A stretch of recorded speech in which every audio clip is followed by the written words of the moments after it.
There is a theory that the Omicron variant is a side effect of the COVID vaccine. Now, I'm not a scientist, but the idea is fascinating on two fronts.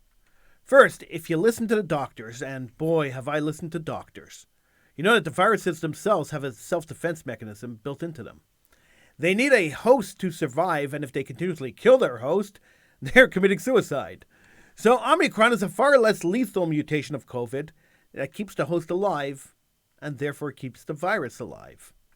Now, it only makes sense that if we take a vaccine that builds antibodies against the original disease, COVID will create antigens that will fight against the antibodies.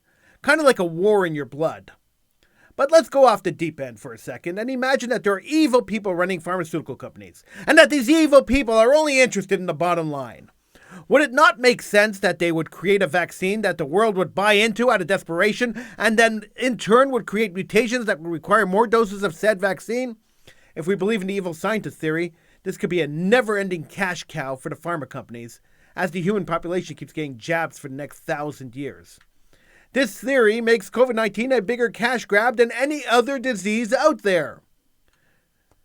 Now, putting conspiracy theories aside, the truth is that governments around the world have used COVID-19 to further their plan at the Great Reset. I can't help but remember Canadian Prime Minister Justin Trudeau saying this to the United Nations at the beginning of the pandemic.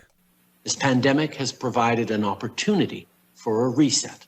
This is our chance to accelerate our pre-pandemic efforts to reimagine economic systems that actually address global challenges like extreme poverty, inequality, and climate change. Maybe, instead of playing politics, our best bet is to treat Omicron and the other countless mutations that will arrive when the media gets bored of Omicron like we do with the common cold. It's a fact of life. We get it, we stay home for a few days, we get over it, and we go on.